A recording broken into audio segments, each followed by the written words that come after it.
Good evening, ladies and gentlemen. We're going to go ahead and call this regularly scheduled July 8th Commission meeting to order, if we can get staff to join us. All right, there we go. I do want to recognize the absence of Commissioner Mark Clark. He is out of town. He'll be back with us in time for the next, which I believe is a budget workshop coming up next week on the 16th. Okay, I have no amendments or changes to the agenda as it was published, so I will ask for, I have a motion from Commissioner Martin, second from Commissioner Mazon. Any comments, questions on the motion on the floor from the dais? Public comments, questions on the motion on the floor? Seeing none, all those in favor signify by saying aye. Aye. Motion passes unanimously. I'd like to invite Reverend Joy Glanzer to the podium to give the invocation for tonight. If you would please rise for the invocation and remain standing for the Pledge of Allegiance. That will follow directly. Pray with me. Reverend Joy. Dear wise, loving, and gracious Father, on behalf of all those who are gathered here today, thank you. Thank you for your abundant blessings. Thank you for life itself, for the measure of health we need to fulfill our callings. And thank you as well for the freedom to embrace you, or the freedom not to embrace you. Thank you for loving us even so in your boundless and gracious spirit. We pray tonight to heal our city of discord and help us unite in one name. And when we disagree, help us disagree with respect for one another. For we all have a voice deserved to be heard. None of us has a voice deserved to be unheard. In this era of growth and prosperity, which is unparalleled in our town's history, Lord, we pray for our mayor, our city officials, and this commission to walk carefully and thoughtfully through it, to do what's in the best interest for our citizens of today and those in the days to come. We ask all of this in thy precious name. Amen.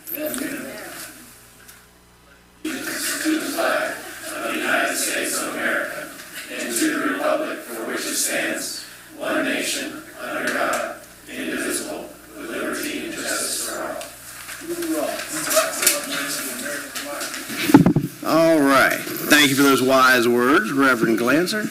We'll have our first presentation tonight, which is from our new Parks and Rec Director, Rod Clark. Come on down, Rod. Give us an update. Pressure on cheering section? Oh, yeah.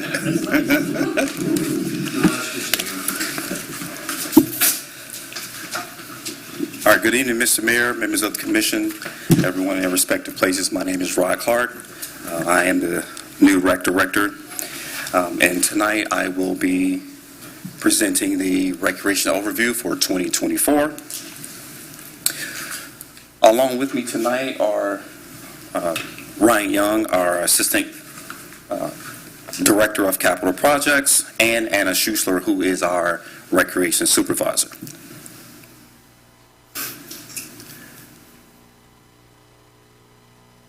Our team consists of one Rec Supervisor, 3 program coordinators, 1 custodian who doubles as a bus driver, and a handful of program assistants, most of which are high school students. Our mission is to enhance the quality of life for Newberry residents by providing exceptional athletic programming, enhanced parks, and outstanding customer service to ensure that the city of Newberry is and continues to be a desired place to live, work, and play. I'll go back. We do believe that the benefits of parks and recreations are far-reaching. We believe that what we do certainly enhances the well-being and quality of life of the citizens in this community. We provide diverse recreational activities, programs, sport programs, cultural events, which you'll hear me talk more about a little bit later. And all of that, we believe all of that fosters a sense of belonging, social interaction, and physical and mental health benefits that contribute to a thriving community. This visual represents how we are building community and through our efforts, and why our team is so passionate about what we do. We offer a number of sports throughout the year. That's all seasons. In the spring, fall, and winter months, Programming is pretty steady. We've been working on increasing programming throughout the summer, and I'll touch on a little bit of that a little bit later. We are a part of Act 4. Act 4 is a local recreation board. That board ensures cooperation and participation of the surrounding communities as far as youth recreation goes. Anna, our recreation supervisor, is currently the board president. Congratulations. Yeah. What we want parents to understand when they register their kids to participate in Newberry Recreations is that not only will their kids interact and compete with children in Newberry, but in the surrounding areas as well, like Bronson, Archer, High Springs, Hawthorne, Gainesville, Chiefland, Trenton, and I know I'm missing a few, but that's pretty much the extent of it. Okay, participation by season. So what you see here are numbers per season. This past season, leading the way, we have the highest number of participants in the fall at 692. Following that, spring numbers are almost as high.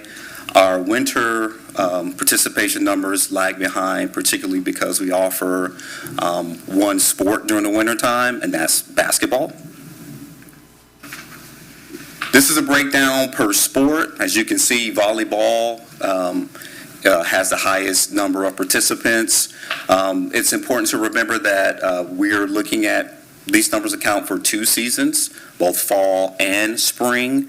Same as with soccer, softball, and baseball. This slide represents the trends that we're seeing over the past 4 years.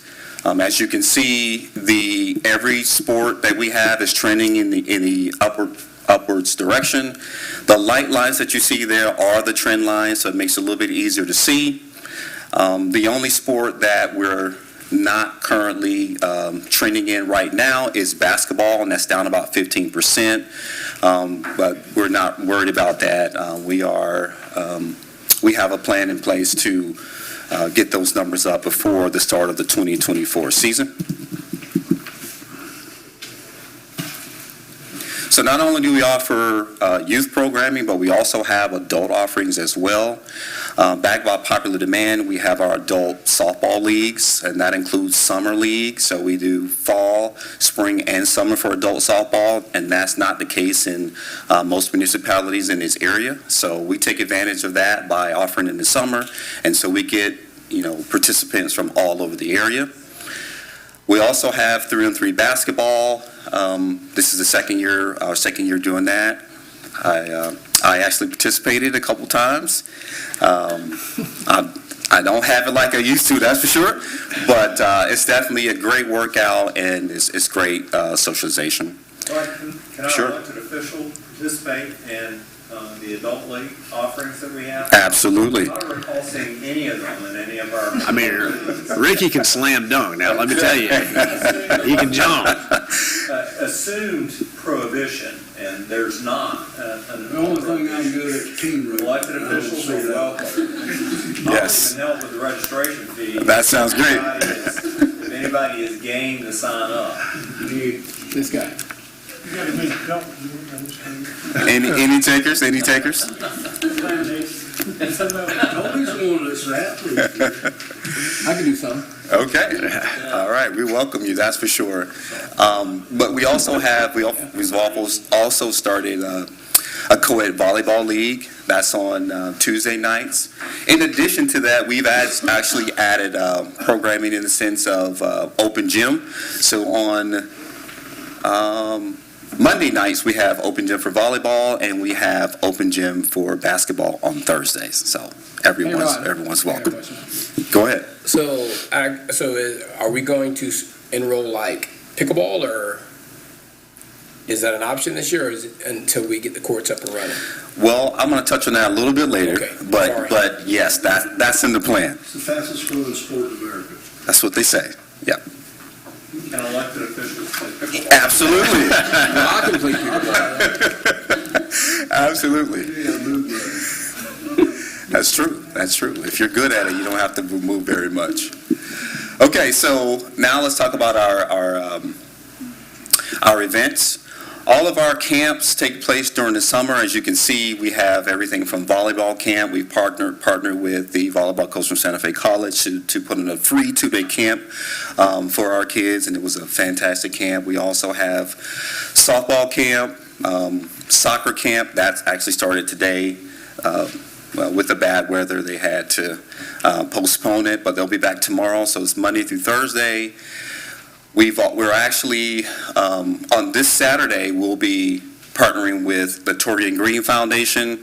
He's a UF basketball coach, and he offered to do a free basketball camp for kids from the ages of 6 through 11. So if you have any youth in that age range, or you know anyone, please, I definitely recommend it. I've partnered with them in the past, and they run a quality camp. I do understand that they may have some special guests there as well from the men's basketball team. So if you're interested, you can use the QR code that's up on the screen, or just simply go to our website. Some other events, you might recognize that guy. Some other events that take place at MLK and Lois Forte Park that we are a part of. As you can see, the gift giveaway, the Easter egg hunt, back to school. I apologize for the screen. I'm not sure what happened there. Senior programming at MLK. This is some pictures from bingo. I actually enjoyed stopping by there and playing bingo. I won a few games, but who's counting? Senior Citizen Prom, another well-run event. As you can see, everybody's dressed up in their fancies there. There was a prom king and queen crowned, and if you look at that center picture, you can see how immaculate and detailed the decorations are. We appreciate Tasha for doing that. And we certainly invite more members from the community to come out and participate. What we're anticipating is this event growing so large, we'll need to use the Easton Gym. So that's what we're hoping. Of course, the MLK celebration, we have to continue to remember the legacy of Dr. Martin Luther King and his commitment to justice and equality. So, of course, I wasn't here, but that event took place here. Keynote speaker was Marsha Kiner, the executive director of the Children's Trust of Alachua County. Nice person and a great partner through the Children's Trust. Westfest. So another big successful event from what I was told and from what I've seen. We will continue to push this event, another free event for the community, and we will soon be preparing to host the Westfest 2025. Christmas capital of Alachua County. I knew he was coming. Okay. So this is basically a month-long event that we do in this city, and we have many partners, and we will continue to push and make this event even better. We actually are starting the planning process as we speak. Never too early. That's right. We want it to be great. All right, now let's talk about Champions Park. We partner with Rad Sports. They're the management company, and they are working tirelessly to bring as many big events to the city of Newberry as possible. On the right-hand side, you'll see some of the flyers for some of their events. The biggest one is a Show Me the Money tournament, and where we have people from around the country, and that's no exaggeration, coming to participate in this tournament. We have there are coaches from all over the country, big-name schools. They show up as well. I mean, the winners actually get $10,000, so that may be a part of the reason. But some of the, on the left-hand side, you see some of the schools from the Southeast that normally attend. So we appreciate Rad Sports for their efforts there. Okay, some projects that are in progress. The multi-purpose fields, we appreciate Ryan and his team for working tirelessly on that. But soon we'll have more lit fields that our residents can play on. Enhanced parking at Easton, that's still in discussion and in progress. The Jimmy Durden Park field renovation and basketball court resurfacing. So this is where I interject a little bit about pickleball. So with the resurfacing of those courts, we're going to add pickleball lines, so at Jimmy Durden, but also at Freddie Womack Park. Nice. So those will be the first two locations where we'll have pickleball in the city of Newberry. So that's an It's gonna be AC. not at first. One more thing. Let him finish. 60 and older. Then you'll like this next one. With the addition of our new gym that's coming, we will be able to put 6 new pickleball courts on the inside There you of go. the gym. So There you that's very exciting. I'm sure to anyone who's interested in playing pickleball. Interject, once we open those pickleball courts, we will have to get a second or third deputy, full-time station in Newberry. Probably. I'll be out there murdering people. Oh, wow. Oh, wow. So, Good dad, I like that. So, yeah. So pickleball is coming to the city of Newberry. Landscaping is looking great at our sports complex, and the shade structures are underway. We've received many compliments on our sidewalk construction at Easton. And as you can see, the inclusive playground is finished, and we have many youth playing on there and enjoying that. And the fencing is all done at the playground as well to help keep the kids safe. That guy on that last slide, the guy on the lower right, is he mowing that field for that? He's lining it. Okay. Mhm. So you can afford to go over for that? Okay. So if anyone wants any more information about anything that I've just talked about, especially our sports programming, you can go to our website or just follow us on Facebook. Any questions? Commissioner, have any questions?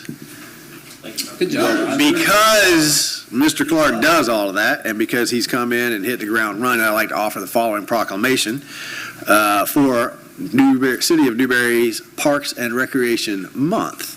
So whereas Parks and Recreation is an integral part of communities throughout this country, providing numerous benefits to residents, and whereas the department promotes health and wellness, improving the physical and mental health of people who live near parks, and whereas according to the National Parks and Recreation Association Engagement with Parks report, more than 280 million people in the United States visited a local park or recreation facility at least once during the past year, and 84% of adults seek high-quality parks and recreation when choosing a place to live. And whereas Parks and Recreation encourages time spent in nature, which positively impacts mental health by increasing cognitive performance and well-being, and alleviating illnesses such as depression, attention deficit disorder, and Alzheimer's. And whereas in the United States, 92% of adults say they experience a positive mental boost after spending time at their local parks. And whereas local parks and recreation agencies are uniquely suited to serve as community wellness hubs, connecting all members of the community to programs and services that advance health equity, improve health outcomes, and enhance quality of life. And whereas the department increases a community's economic prosperity through increased property values, expansion of the local tax base, increased tourism, the attraction and retention of businesses, and crime reduction. And now, therefore, I, Jordan Marlin, Mayor of the City of Newberry, on behalf of the City Commission, now proclaim July as Parks and Recreation Month, in witness whereof I hereunto set my hand this 8th day of July 2024. Thank you, sir, for you and your department, everything that you guys do to enhance our quality of life. I speak for all the kids that I teach. We all use them. We appreciate it. Thank you so much. Absolutely. Thank you.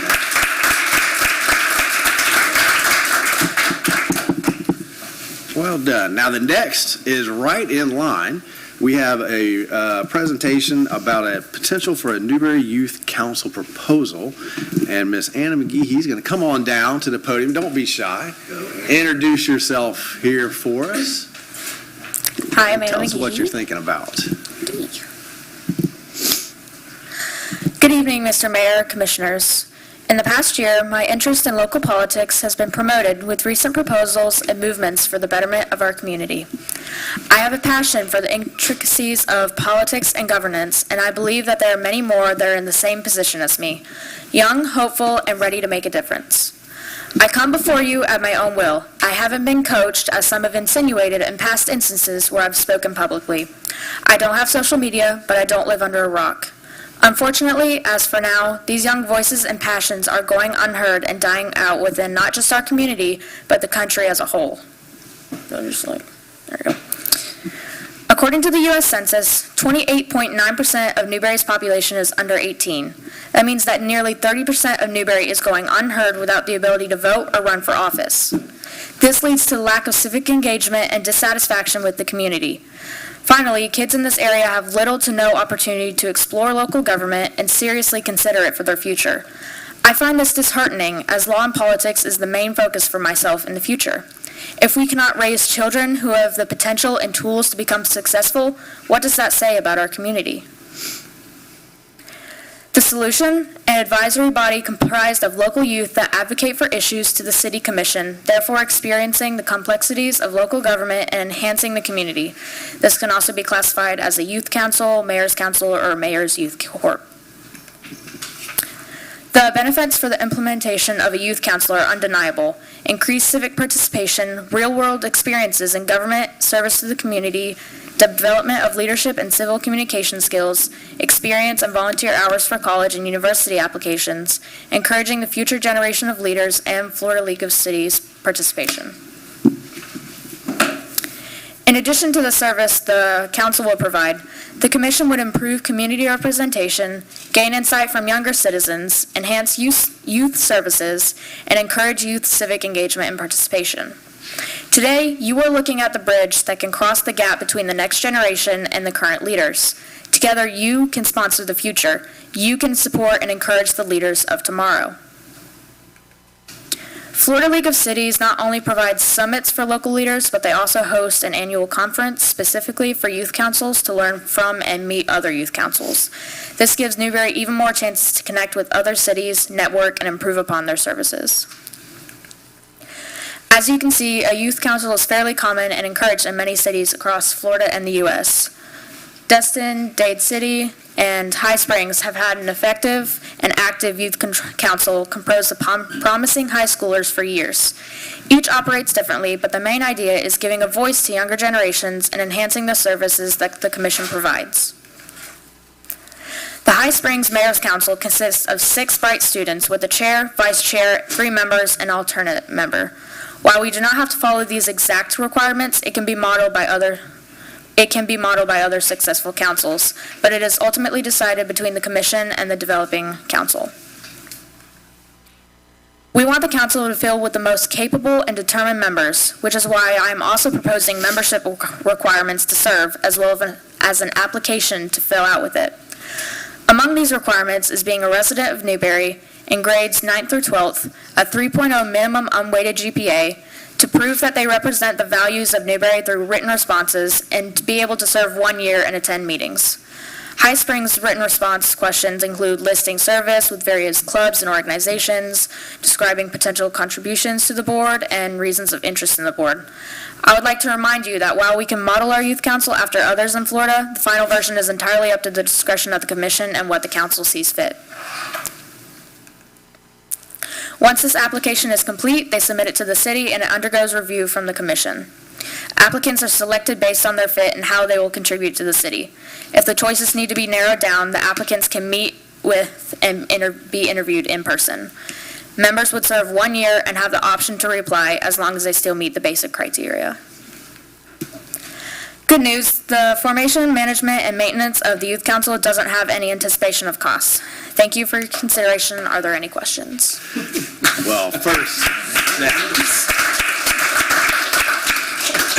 once again, Ms. McGee, very impressive. And let me say, I'm so excited because I've been so jealous. Archer has a program they run through the elementary school. High Springs just started this. And so I'm so excited to see this coming up from the student body itself. You guys have any questions? Commissioner Coleman first, and we'll come back to Commissioner Martin. Hey, have you heard of Girl State?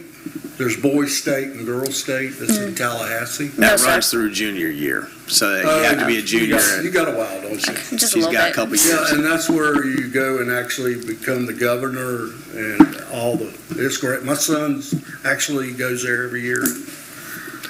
Paid for by a couple of the electric companies, It's all- businesses all get. That and. Legion sponsors a those- kid. American Legion. Yeah. So definitely something to look at when you come a junior, for sure. Yeah. Commissioner Martin? Anna, have you talked with some other youth already about this, and how quickly do you think you are wanting to get it started? I have talked to other youth, and they are actually very excited about this. They are welcoming of the opportunity to have a voice in something like this. I think if the time frame is possible, maybe we get it started before school starts, just kind of like as. I would actually recommend that we take this year and work out exactly all the details of how it's going to go. We're going into budget season. I know that Ms. McGee says there's no anticipated cost, but, I think that we should at least sponsor some shirts and, Put some something there. pens, something in there so that there's a project. So what I would recommend is if this is something that you guys want to do, that you either appoint one of yourselves, or I'm willing to volunteer as well, and we kind of work out the bylaws, the logistics. Is this something that, in Ms. McGee's interpretation, she's insinuating that people would apply and you guys appoint? You could also do it where there's an actual election that's held. So I think all those kinds of details, we could take some time and figure that stuff out. And then we'd bring back, if you guys like the idea, we'll run with the idea, figure out all the details. Agreed. Does that sound? I know who the first mayor is going to be. All right, can I, need another question? No? Look, can I get that in the form of a motion? Motion. She's got to go back to camp tonight, so I have a motion to approve from Commissioner Maison, a second from Commissioner Barton. Any other questions, comments from the dais? Phenomenal presentation. Public comments, questions on the motion on the floor? Hearing none, all those in favor signify by saying aye. Aye. Motion passed unanimously. Have fun for the rest of the summer, and then we're going to get to work on this. All right, Good job. good job.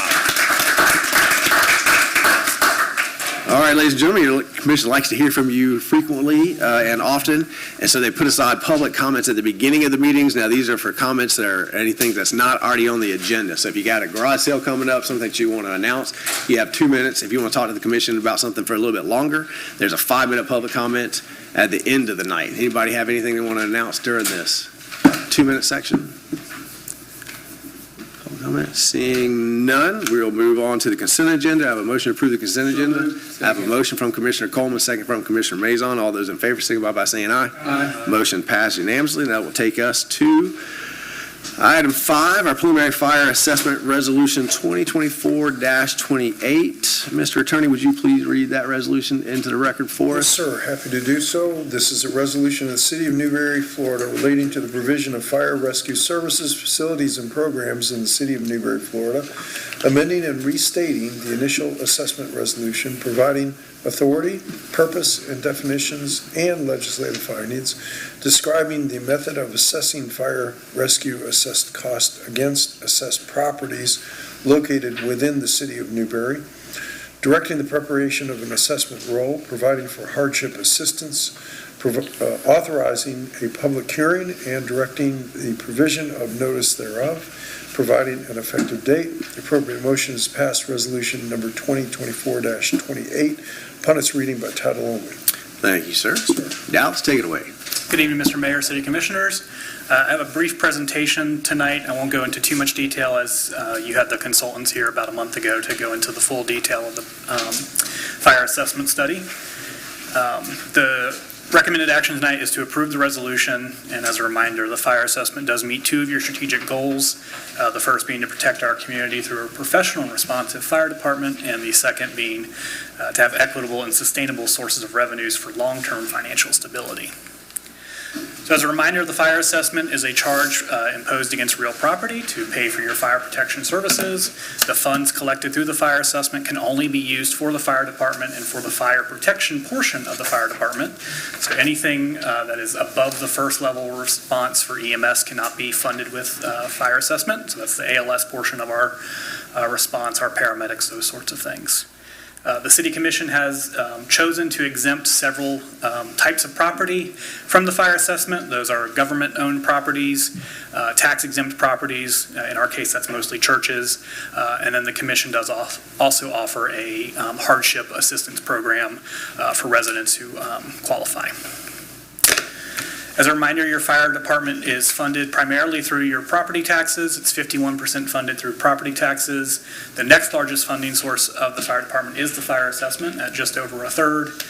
Then you have your fire services agreement with Alachua County, and then miscellaneous other revenues making up a whopping 1% of the funding.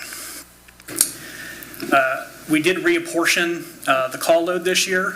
Last time we reapportioned was back in 2015. It's good practice to reapportion every 7-ish years. It shouldn't be a surprise to anybody that the reapportionment came back, that we're seeing more calls and more demand for service in the commercial and industrial categories rather than residential, as we continue to see more commercial growth in the city. We also implemented a weighting criteria this year. So instead of just pure numbers of calls, we also looked at the duration of calls and the number of personnel that have to go to those calls. Obviously, a house fire requires much fewer personnel and time than, say, an industrial fire. In fact, you can see on this slide the average duration of a house fire in Newberry is 25 minutes, where an industrial warehouse fire is 174 minutes. So taking those criteria into account, we reapportioned the cost amongst those categories, which realized that residential is using slightly less than before, commercial is using very slightly less than before, but industrial warehouse is using quite a lot more. So you'll see an increase in the commercial warehouse, or I'm sorry, the industrial warehouse fire assessment. So going for proposed rates, we proposed no changes in the residential rate. It was $200 last year. We proposed to keep it at $200 this year.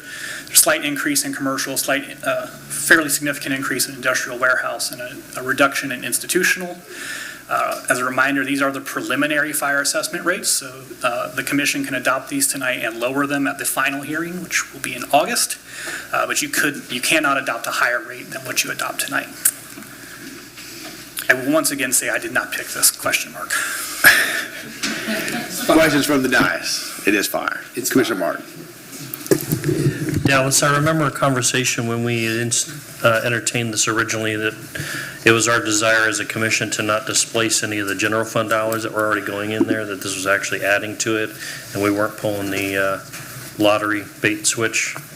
We're still maintaining that. Mr. Mayor, if I understand the commissioner's question correctly, we are not increasing fire assessment revenue to then use general fund dollars elsewhere. That's what I wanted. You have a large increase in salaries and personnel coming up this year in your fire department for the second year of the raises for the fire department. So the increased revenue that this will generate, which I think is about $50,000, it's not windfall, will go directly to pay for those increased salaries in the fire department. Okay, great. The second part is,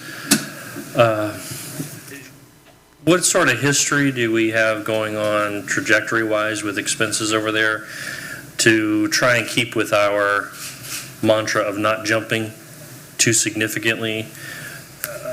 Do we really kind of need to entertain even a moderate, small inflationary increase here so that we don't have a huge jump in a year or two from now? Index increases instead of jumps. Yeah, Mr. Mayor, that's a great question. Keeping the rate the same this year does generate us additional revenue. The commission has had a policy of increasing it slightly every year. I believe we increased it $10 last year and $15 the year before. The fire department is not seeing large, well, let me clarify. The operations of the fire department are not seeing large increases. The personnel side obviously saw a large increase last year. We'll see a large increase in 2025 based off of the union contract the commission authorized. But after that, it is mostly inflationary. But we tend to be able to stay flat with the fire assessment with the new growth that's coming on. So every new house is paying the new fire assessment, new development's paying the fire assessment, so it helps offset those costs. Okay. Do you think we're okay with that then? Yes, sir. Okay. The current budget is balanced on these rates. Commissioner Coleman. Dallas, when's the next bargaining agreement going to be up again? How long was this one for? The collective bargaining agreements are for 3 years. This one was ratified in the summer of last year, so we're about to finish our first year. So you have 2 more years. All right. Commissioner Farnsworth. What about the monies we get from the county? The money you get from the county is that fire services agreement, that 12%. it goes into your funding formula for the fire department. Is that going to be increased this year? No, sir, it looks like it'll be decreased pretty significantly. Decreasing? Do we know the reason? We're There are annexing. lots of complicated reasons. Lots of complicated. I'm not fully prepared to speak to. It's very partially due to annexation. It's more primarily due to, it's an expense for the county. And the county, just like us, looks for ways to mitigate its expenses. And so they are pointing more resources at western side of Alachua County so they can respond with their team rather than call us in to respond with ours, and they'd have to pay us for that. Okay. Are you done, Commissioner Farnsworth? Commissioner Mazon? Western part of Newberry. So I have a question for you. Is there a way, instead of like everybody taking that hit, that one person or that one business On the gets, industrial gets that additional hit? Three strikes and then you get charged as opposed to like every industrial taking that hit? Mr. Mayor, no, Well, no, that's what I'm saying. Why should you if you're clean for 5, 6, 7, 8, 10, whatever years it is, and you got one industrial business that's taking a... Well, that's not how it works. Well, why not? Let's let Dallas, In other cases, let's let Dallas answer the question. Is that possible? No, sir, Mr. Mayor. Case law prevents targeting a certain business. You could change the way you apportion fire assessment. Currently, we do it by residential, commercial, industrial, those categories.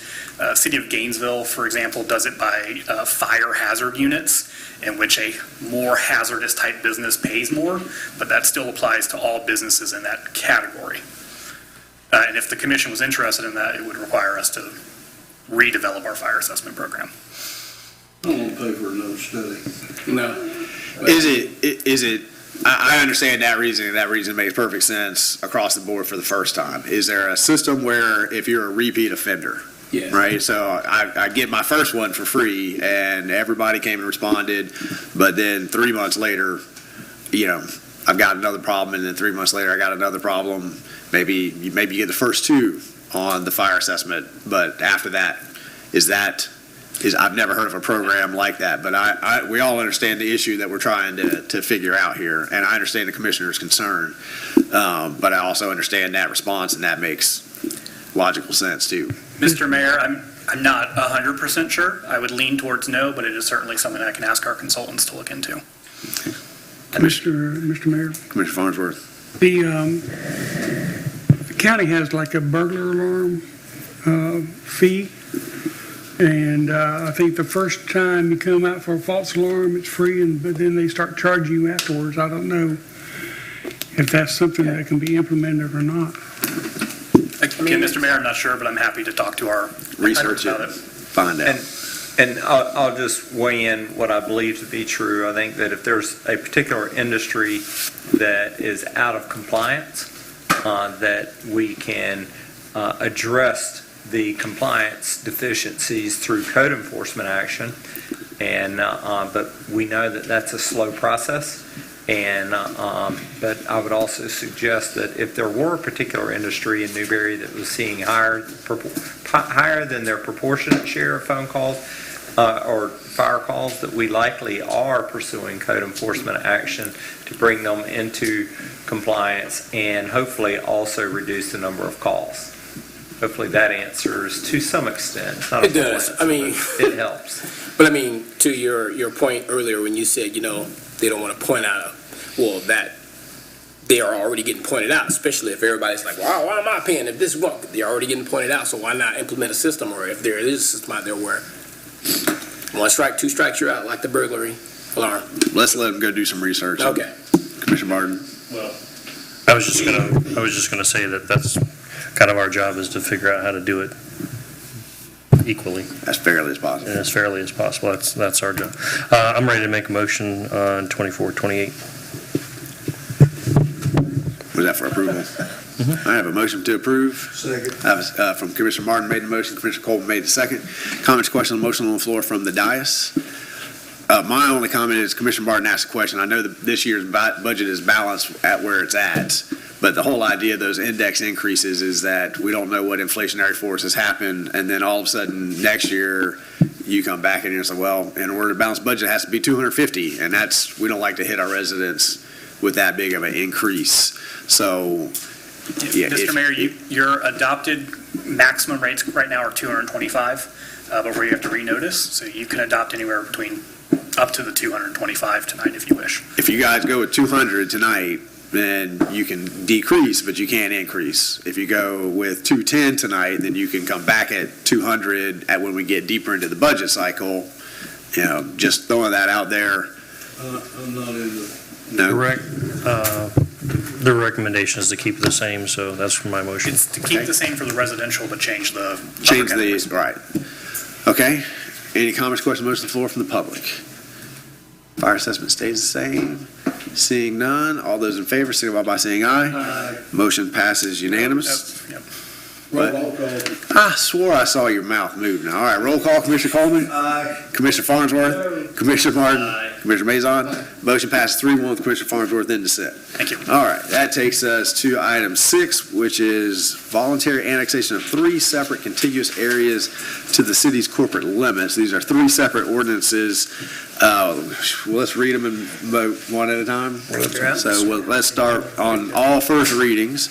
Let's begin with ordinance 2024-16, Mr. Attorney. Mr. Mayor, in an ordinance of the City of Newberry, Florida, annexing certain portions of unincorporated Alachua County that includes tax parcel number 01925-010-000 is more particularly described in the ordinance, as petitioned for by the property owner pursuant to section 171.044 of the Florida statutes, making certain findings, providing for land use, zoning, and land development regulations, and for the enforcement of same, providing directions to the clerk of the commission, providing a severability clause, providing an immediate effective date. The appropriate motion is passed ordinance number 2024-16 by its first reading by title only.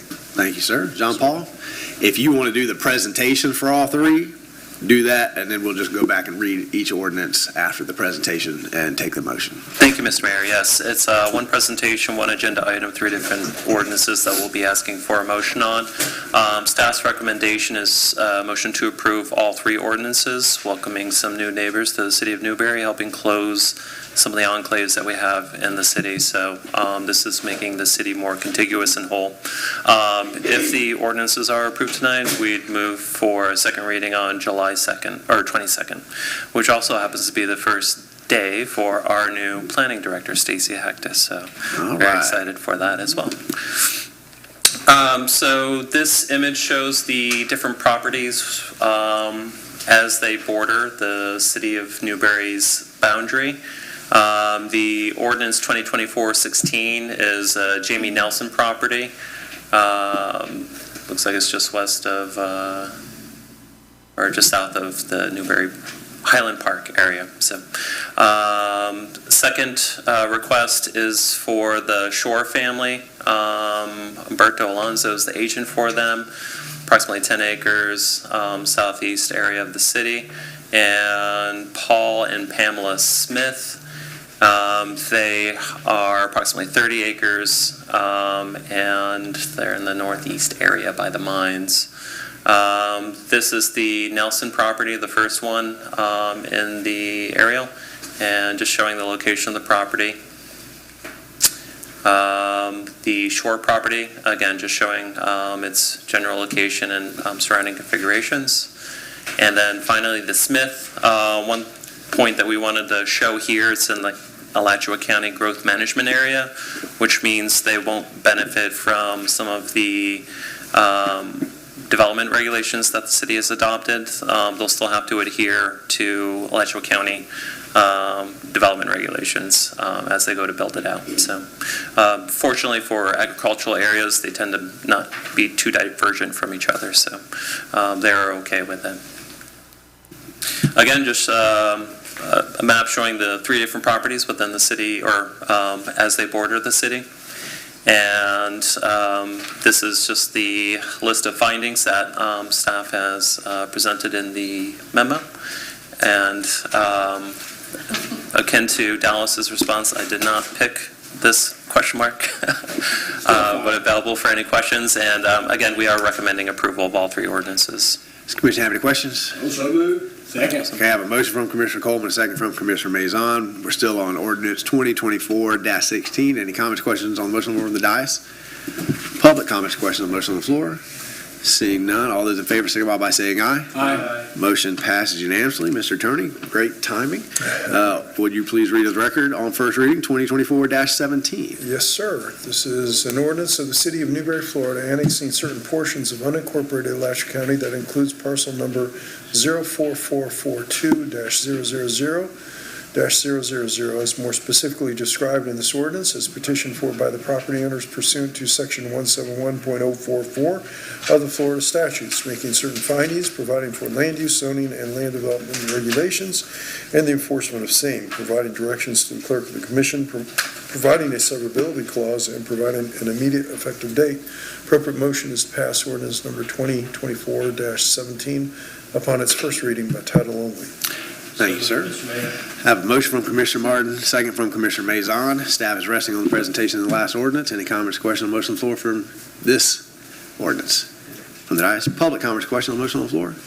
Seeing none, all those in favor signify by saying aye. Aye. Motion passes unanimously. Mr. Attorney, would you please read on first reading 2024-19 into the record? An ordinance of the City of Newberry, Florida, annexing certain portions of unincorporated Alachua County that are including parcel number 04258-002-000 as more specifically described in this ordinance and petitioned for by the property owners pursuant to Section 171.044 of the Florida statutes, making certain findings, providing for land use, zoning, and land development regulations, and the enforcement of same, providing directions to the clerk of the commission, providing for a severability clause, and providing an immediate effective date. The appropriate motion is to pass ordinance number 2024-19 upon its first reading by title only. Thank you, sir. Do I have a motion? I have a motion from Commissioner Maison, second from Commissioner Coleman. Comments, questions on the motion on the floor from the dais? I got a comment. Go ahead, Commissioner Coleman. This is the last one. I sure wish there was a way we could bring all these in. There is. We just have to put it on a referendum, have everyone vote. And it's only the people that are, well, I'll go through it. It's a long process. Yeah. I'm taking notes. Public comments, questions on the motion on the floor? Seeing none, all those in favor signify by saying aye. Aye. Motion passes unanimously. Great job, staff. 3 annexations. We love it. Up next, Mr. New, take us through our Newberry Public Charter School update. Thank you, Mr. Mayor. Not a ton of update to report for the last 2-week period, actually for all summer. The commission gave us direction to begin compiling information to get a successful application submitted to the Charter School Review Board, and that effort is underway. Got teams working on, it's a 22-section application, so they've all been assigned out and people working diligently bringing everything together. But beyond that, not a whole lot going on with the charter school amendment, to the point that rather than give you the same report every meeting, I likely will back it down and maybe report every other meeting or every third meeting when we have significant updates to bring to the commission's attention, or I can just simply send emails to the commission keeping you abreast. All right. Thank you, sir. Any questions for Mike? Commissioner Martin. Mike, I'm fine with a little less meeting, or less information, or less reports, if they're not warranted, but definitely if something comes up, just shoot us an email, but every second or third is fine. Absolutely. Thank you. All right. Thank you, sir. Item 8 is Newberry Solar Project Update, Price Increase Consideration. And we all read that email, Mike. So, but now you need to explain that email to us. So take it away. Actually, I was, if you'll remember, I was delinquent in getting my staff report submitted, so I was kind of halfway on vacation, and I was just reading the email and the staff report that I wrote, and I thought, probably need to go back to report writing school, do a better job of articulating my information. So the real expert on this issue are our staff help that comes from the Florida Municipal Power Agency. As you know, they're a joint action agency that is comprised of 34 cities. 13 of those, no, it's 12. 12 of those cities have joined together to pool our resources to procure wholesale power through what we call as the All Requirements Project. And so Newberry participates in that. FMPA, some 5 years ago, elected to solicit bids for solar power, understanding the economies of scale, the big solar projects that we see out in the countryside now. Those are 74.5 megawatt solar arrays, and to get those economy of scales, it's just a far bigger dose than most municipalities like Newberry would take. In this particular endeavor, we've asked for 1 megawatt of capacity, so we're 174.5 of the total load, and there are 3 of these projects that were bid, so there's somewhere north of 300 megawatts or somewhere towards 300 megawatts of solar that they went out for bid for. Gives us very competitive pricing. So one of the crystal great reasons to be involved in a joint action agency like FMPA. But I'm going to introduce Susan and let her walk the commission through. We have a decision to make here regarding one of the 2 solar projects we're in, and Susan has expertise. And I've got a note here that I guess I didn't learn Susan's title. So she is an employee of FMPA. She works for you guys, and she'll give you her title when she gets here. Ms. Schuman, come on down and tell us what your title is. Now we all really want to know. Thank you very much. My title will be misleading in this particular instance, but since we're here, I'm Susan Schuman, and I'm the Manager of External Affairs and Public Relations at FMPA, but I wear many hats, and one of those is also managing the solar projects and coordinating the members in that. So I will give a quick background. Thank you, Mike, by the way. I appreciate it, and I do appreciate being here tonight to be able to give you guys this update. A quick background of the Florida Municipal Solar Project. It currently consists of 8 facilities, either already operational or planned to be operational by the end of 27, and it's about 600 total megawatts altogether. And of FMPA's 33 members, 20 of them actually participate in at least one phase of the project. So phase 1 is 2 sites that have been online since 2020, and that's 149 megawatts that we already have operating. And Newberry doesn't have any share of phase 1 and no megawatt interest in phase 1 at all. However, of the 2 phase 2 sites, Newberry has a total of 1 megawatt, and as Mike was describing, and it's evenly divided between the Rice Creek facility and the Whistling Duck facility. And Rice Creek, we're expecting to be online later this summer. And Whistling Duck is the reason I'm here tonight. That's the one that we're having some concerns with. And phase 3 is 4 additional sites, and those will be online, not all at the same time, but between now and the end of 27. And Newberry has a pro rata share of the ARP allocation in phase 3, but no individual shares. And phase 3 was the first time that the ARP decided as an entire project to participate. So through that, Newberry and the other cities will get their pro rata share. So the map here just shows where the cities are and where the facilities are, and lists what the cities are. So again, the reason that I'm here tonight is because Origis has reached out to us, and they've requested an amendment to the Whistling Duck PPA.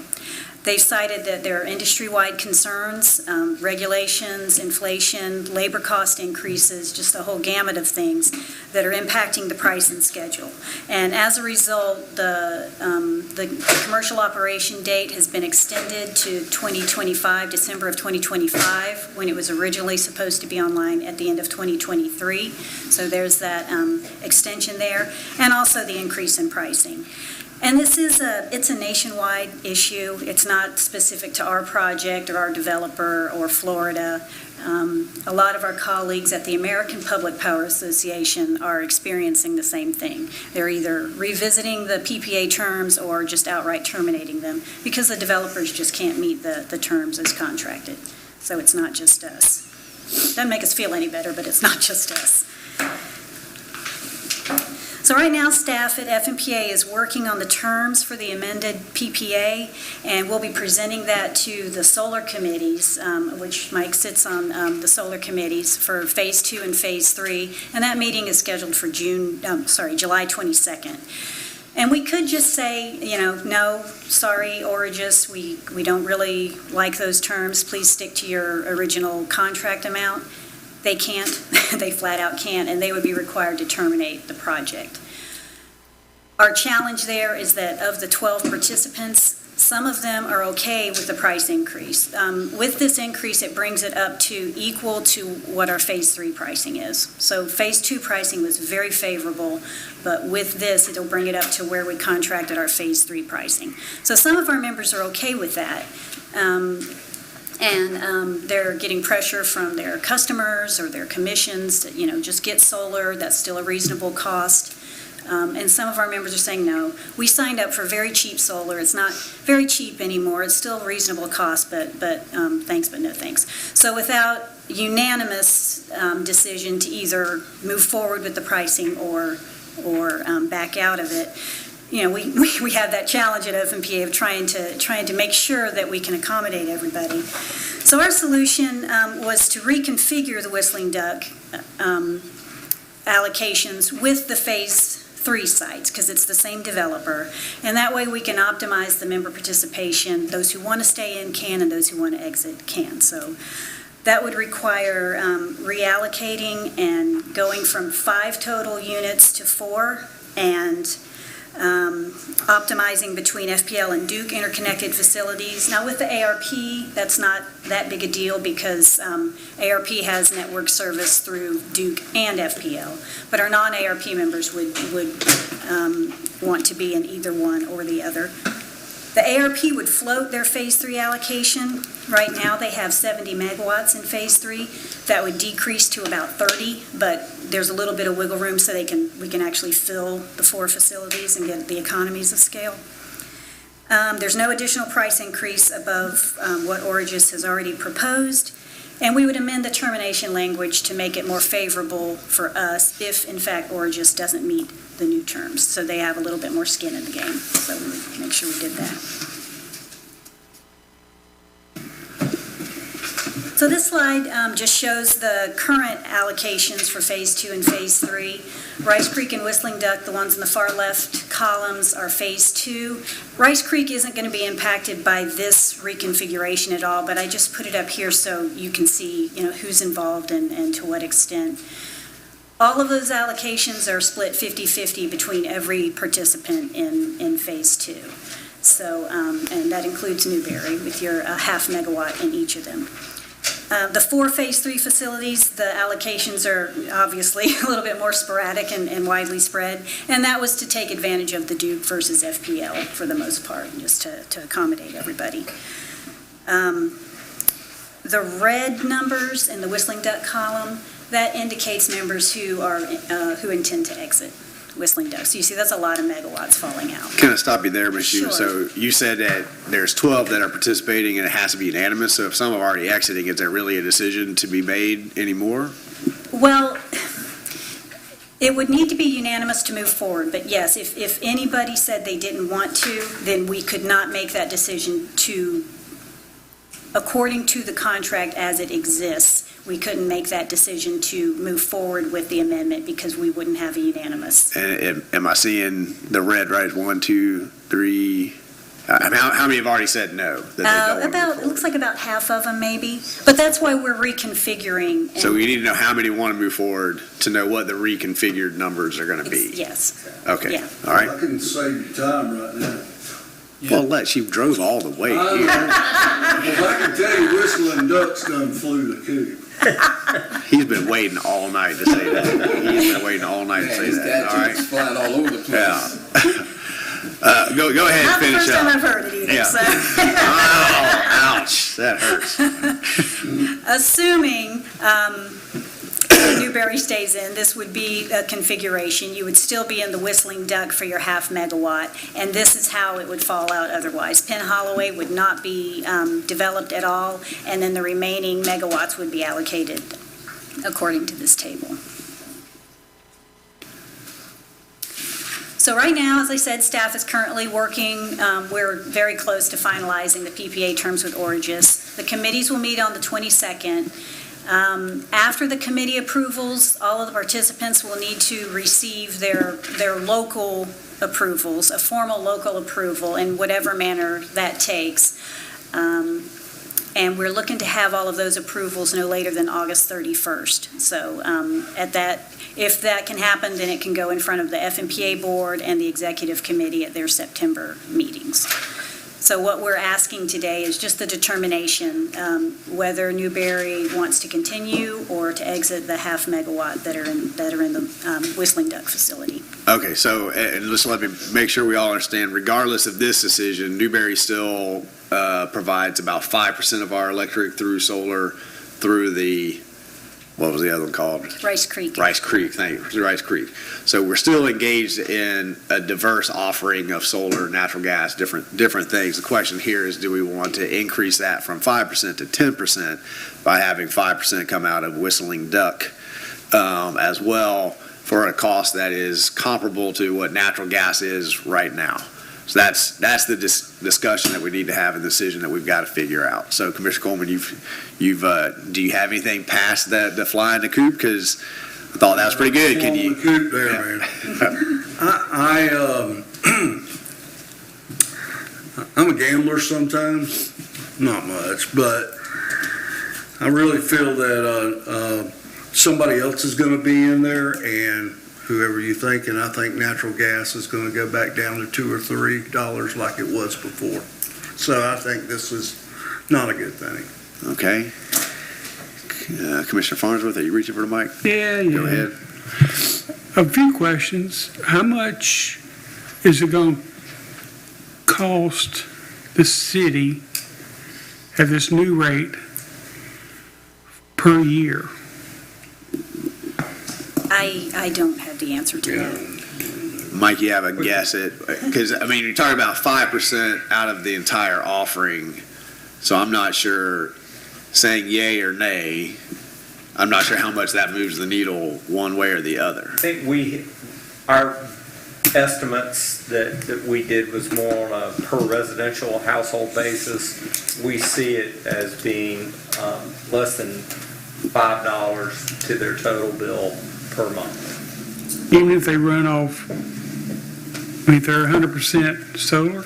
No, that's assuming that the solar is only 10% of our mix, or this project is only 5% of our total mix. So right. it's because it's such a small portion of our total mix, even with what is a pretty significant rate increase applied to a small portion of our total load, it doesn't move the needle much on the average customer's total bill. Okay, so what I'm wondering is the cost to the city. 0.5% cost to the, for the 0.5%, how much is that going to cost the city per year? Okay, well, $2-3 a month would be 2 to 3% of the average person's bill in round numbers. So it would increase, if we go with this, it would increase the average person's bill to 2.5%. Okay. The city doesn't make money. Our sweet spot is, we don't want to make money, we don't lose money. We want the customer to pay what it costs us to get it to them. We pass those costs on to the customer and what y'all call the power cost adjustment each month. But our power system is a profitable system for the city, correct? I mean, we generate 5% revenue that we then transfer to the general fund, but beyond that, it's a break-even enterprise. Okay. So what I'm trying to figure out. It doesn't eat into our profits. Okay, it doesn't mean it doesn't eat into our profits. Whether we go with the new rate or the old rate, it's not going to matter to our profits. Okay. So, hang on. Can the city have its own solar panels or on the solar field? No, sir, not. I mean, to get the economies of scale, they're bidding 74.5 megawatts, which is 74 times what we need. We want 1 megawatt out of 74 being produced. And so the city, if we were to bid this load by ourselves, we would not be able to see anywhere near these kind of prices. It would be significantly higher for us to develop our own solar array to generate something less than 5 megawatts. Okay, so what I've heard is like for a 1 megawatt solar farm, it's about $850,000 to $1 million to put online, and that'll serve about 250 homes. But if the city owned it and it was paid off in 20 years, then we'd have virtually free electrical power for our citizens. I don't think that is a way different cost analysis than we've done. We would have to research that. How's it work? That did lead me to ask Susan a question, though. At the end of the 20-year PPA, the thought is that the capital costs that were invested in the solar array would be paid down, but that the life expectancy of the panels may move forward. What offer is there for continuation? Does everybody just walk away after 20 years, or can we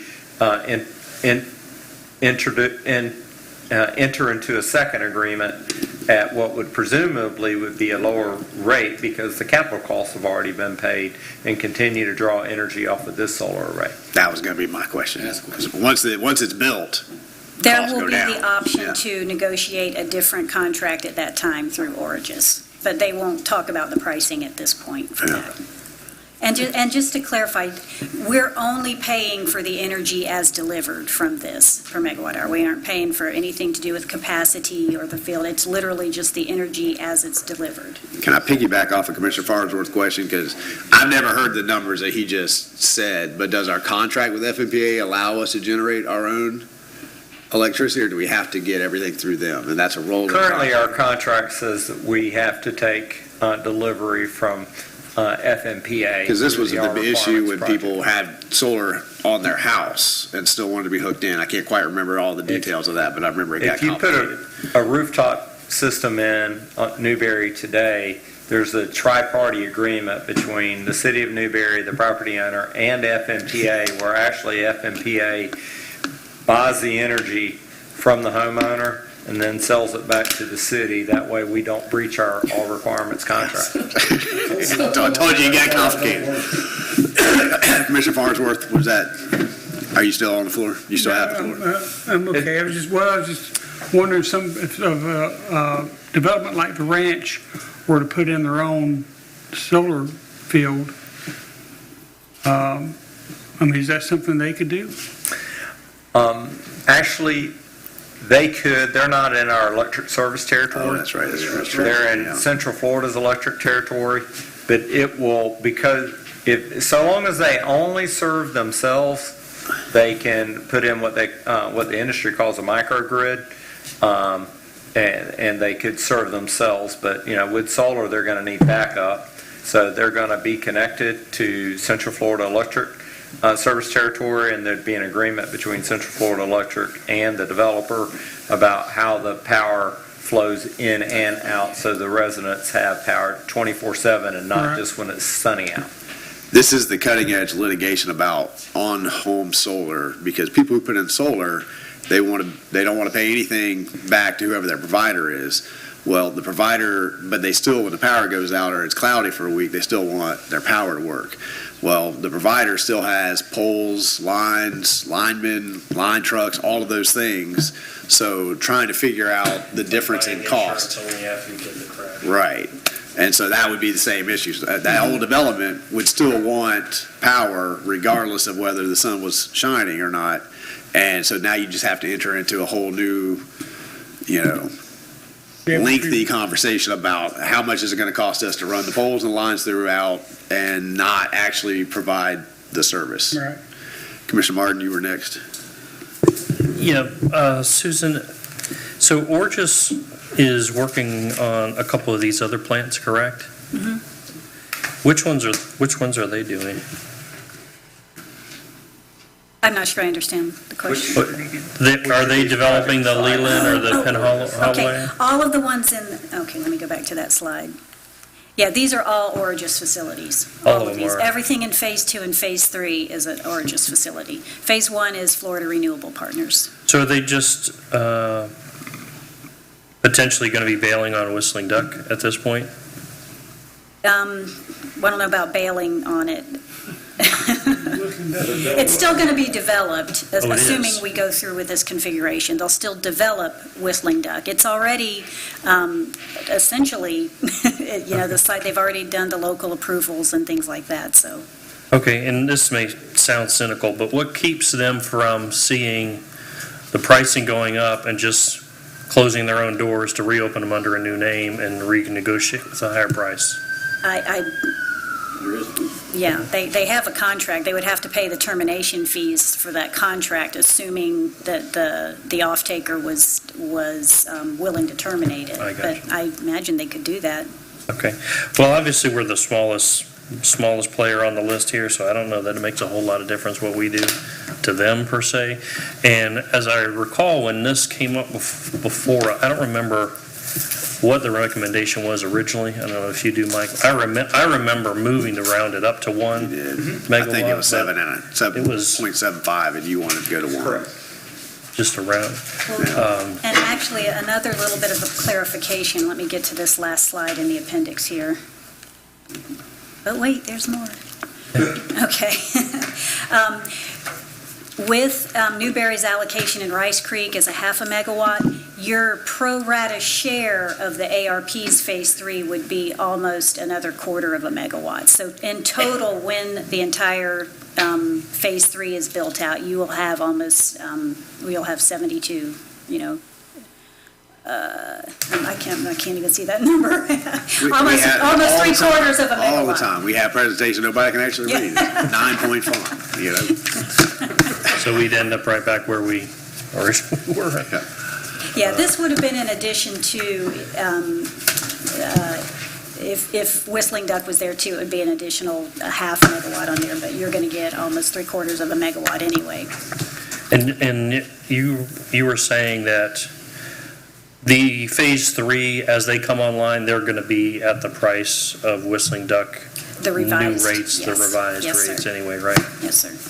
Okay. And we are seeing that if we did rebid it at this point, it would be, $14 or $15 a megawatt higher than this proposed increase. So Say that again? if we were to rebid it, like if we took everything away and said, okay, we just want to rebid this again, the pricing that we're seeing is about between $13 to $15 a megawatt hour higher. Or the revised pricing that she's proposing tonight is kind of the new market. It's where the market is if we were to go to bid tomorrow. Actually, it's below the market. Oh, it's This below the revised, market, okay. and that's why we didn't recommend, let's just walk away from Whistling Duck and rebid. It's below the market, so, the current market. And what is, in your recommendation at this point is what?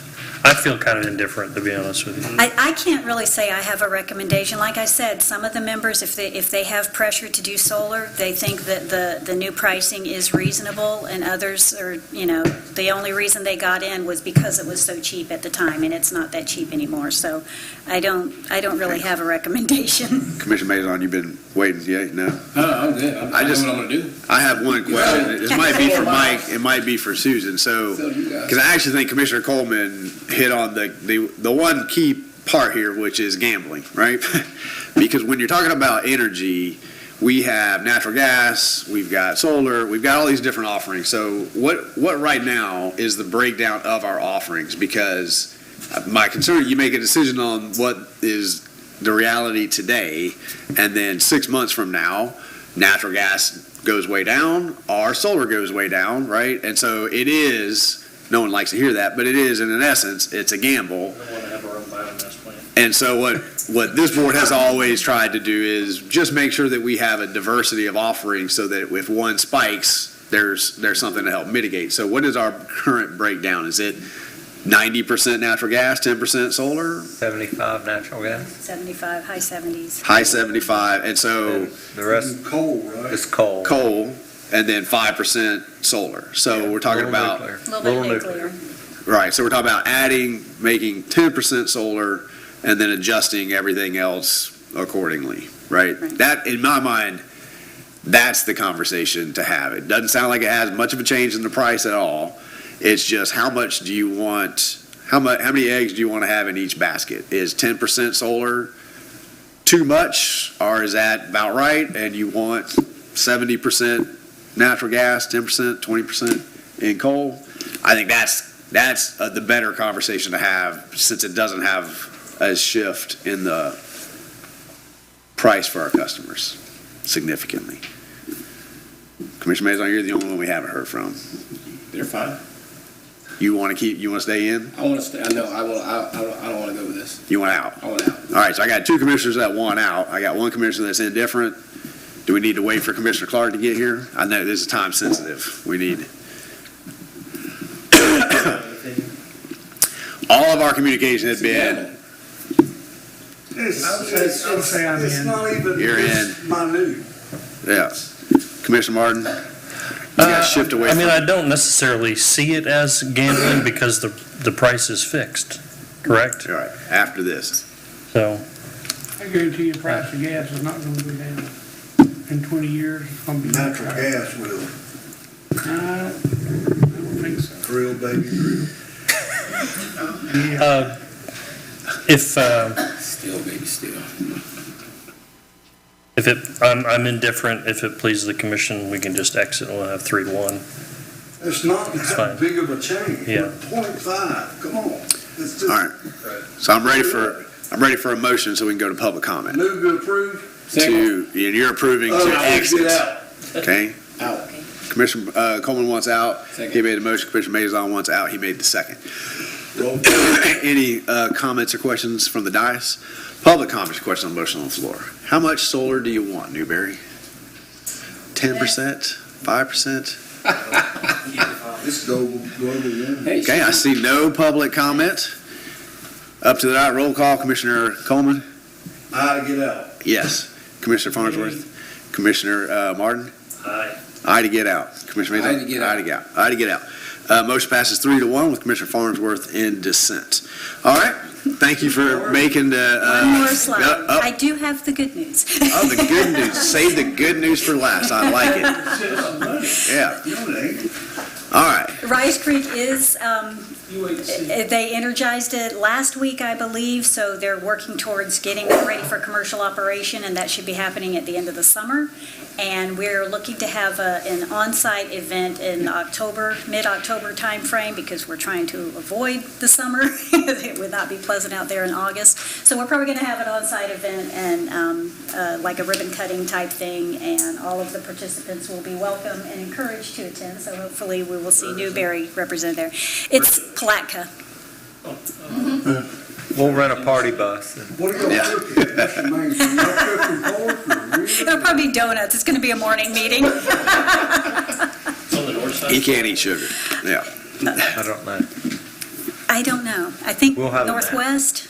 It's near the landfill. I know that See the much. sign. Between Melrose and Palatka? I think Between Melrose and Palatka. I drove through it 2 weeks ago. That'd be west. I've been to the site. I think it was northwest of the city. Yeah. I don't want to cut you off. Is that the last slide? That's it. Well, thank you so much for driving. I hope it's not raining outside on your way home. But we appreciate you coming up. Thank you. And I answering appreciate all those everybody's questions. attention. Great Nice to meet you conversation. guys as well. Thank you. All right, that brings us to comments. City Manager? Thank you, Mr. Mayor, and thanks again to Susan for helping us with that item. Speaking of FMPA, General Manager Jacob Williams will be in town tomorrow with Jody Finkley. He's their counsel, helping our team with the second feeder. You know, we have been discussing and planning for a second feeder connection so that we can avoid seeing the whole town go dark when we have that interruption on our primary feeder coming into town. And about 2 years ago, FMPA very generously pointed out that they were responsible for more of that, that the All Requirements project was responsible for more of that extension than the city of Newberry would be because of the configuration.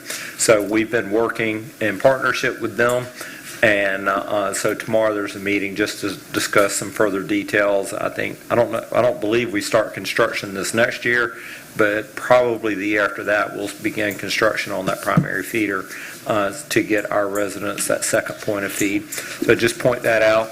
Also, just to mention to the commission, we have this handout, and we've also sent you calendar reminders, but our budget workshops are getting started pretty quickly. Next Tuesday evening is our first kickoff meeting, and we're going to review the general fund, recreation, fire department, things of that nature in that meeting. And then a couple weeks later, we'll discuss our proprietary funds and look for a budget wrap-up towards the end of August.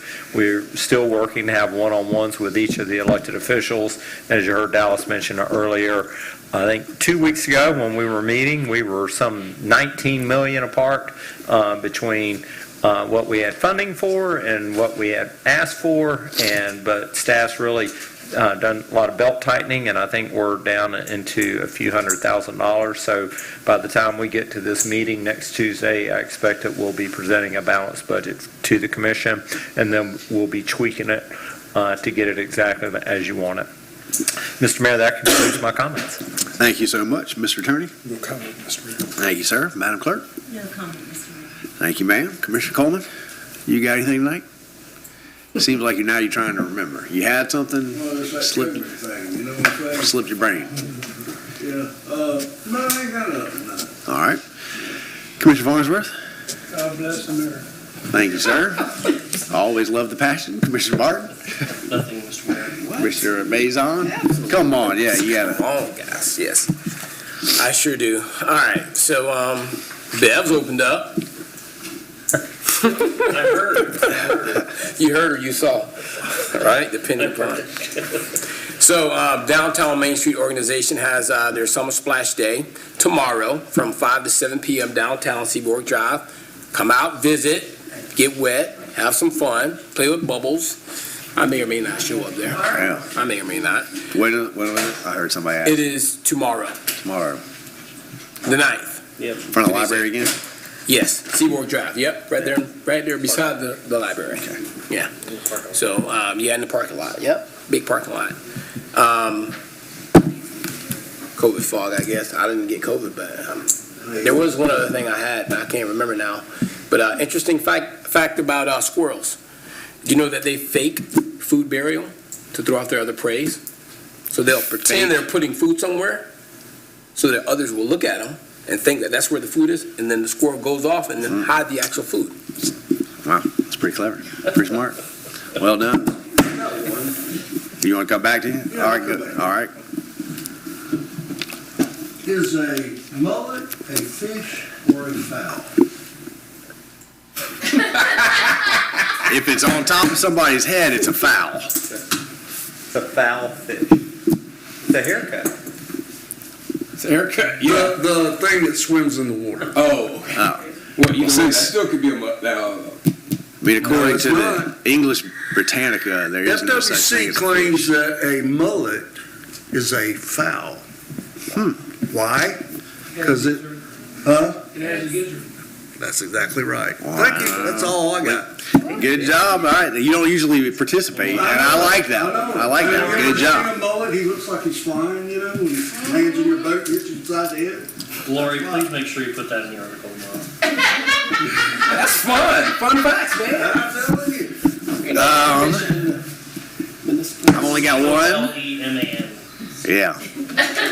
Main Street began their visioning process. I'm trying to think of the name of the company that they're working with now, but it was a great first kickoff meeting. They're going to be hosting meetings with downtown business owners. I invited them to come and talk to the CRA, so look forward to maybe getting a survey email or something like that. If you see that, please take the time to fill it out. That's all that I have, and that takes us to citizen comment. You waited here all night. Come on down. 5 minutes on the clock. And don't forget to introduce Joy yourself. Glanzer, thank you. I have some good news. All right. This summer, we're celebrating my business, being in business 15 years, downtown Newberry. Congratulations. Thank you. But what I want to say is in 2009, the sentiment was that no business could not, small business could not, survive downtown and you couldn't be successful. So I'm here to tell you that's changed. And largely because this staff is so professional and the economic development engine they've created is impressive. And I'm so proud to be a part of Newberry. And thank you for, without you guys, we wouldn't be here still. But the other comment I hear now is that, oh my gosh, Newberry's exploding. It's overnight, just blowing up. But it's been blowing up for the last 40 years. It started way a long time ago, and all of a sudden it looks like it's blowing up. But Scott can tell you, my gosh, at least 40 years ago they started with economic development, and here's where we are. Downtown is flourishing, and thank you so much. Thanks. Yeah. Mike, Joy's comment reminded me, I was quoting some stats from a presentation that we got a long time ago, and it broke down the percentage of Newberry inside the USA versus outside the USA, and the percentage of Newberry that's in ag today versus in some other zoning today. And I think that Joy's comment generally that's what I find people need to know. There's the perception of what's happening around, but then when you know how big Newberry is, and the ballpark numbers is that 20% of Newberry is developed, 80% of Newberry is in ag. The USA and the city boundaries are roughly 50-50, and the idea is that we want to fill in the urban service area. But if we had some infographics about that, I think that would be helpful. And I forgot one other comment. We are beginning to work on putting a turn lane in at 4th for BEVs. When that gets started, there's going to become a short period of time where we're going to have to close down 4th Avenue, and I know that that's going to hinder people's ability to get to BEVs. So I just want to give everybody a forewarning. We will have that turn lane in. It's going to make it a much nicer entrance and exit for everybody, especially those folks living back in Newberry Place. But I'm not sure exactly when that will happen. I don't think it'll be this week. I think the construction will start this week, but closing down 4th may not happen this week. But we'll try to give everybody an advance warning, so if you're not planning on going to Bev's for lunch, you can at least know. So Newberry Place will have an exit to get out on the 15th, and there's going to be signage and somebody directing traffic there to help out as well. Okay, that's it. Put back to public comment. Come on down, man. Hi, I'm Brandy Oldman. I'm just standing before you today. Thank y'all so much for trying to keep our taxes down and our utility rates down and overall being financially responsible, except for one thing, and you know what I'm going to say. Okay, so for you to submit your charter application, you need to attach to the application evidence in compliance with voting requirements, section 1002.333B, whatever that is. You won't be able to do that because the vote did not pass. So this money that you're putting out right now is our taxpayers' money. It's not responsible. It's going to end up being like, what do you say, another 100,000, so 220,000 bare minimum, and it's going to fail, and it's going to end in litigation. It's going to. So that's not what's best for us here. If you want to win, win fairly, do that and don't do it how you did it. And I want to say one more part of the statute. If the majority of teachers and parents do not support the charter proposal, the application may not be submitted to the sponsor. And I think we all know where this is going. The state wants this to happen, blah, blah, blah. But it didn't happen. And they're changing the rules to more align with the statute, right? We agree on that. They're trying to change the rules right now. It's in there. but they can't retroactively make those rules apply to a vote we already had. We had a vote for the people. You lost. Win fairly. Please. You lost the charter application. Please, this is not financially responsible. Each and every one of them, I'm going to tell y'all usually do financially responsible things. This is going to take out of our general fund, which could raise our utility rates. It could raise everything to a budget, to a charter school that's already underwater, $300,000. We're talking about $500,000 if it somehow gets through some amazing way, which it won't. Trust me, it will not. I've spoken to several lawyers about it.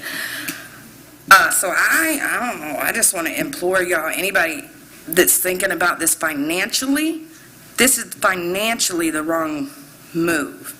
Whether you think you won or not, or the statute says this, or the rules say that, it did lose. They cannot retroactively implement new rules on a vote we made.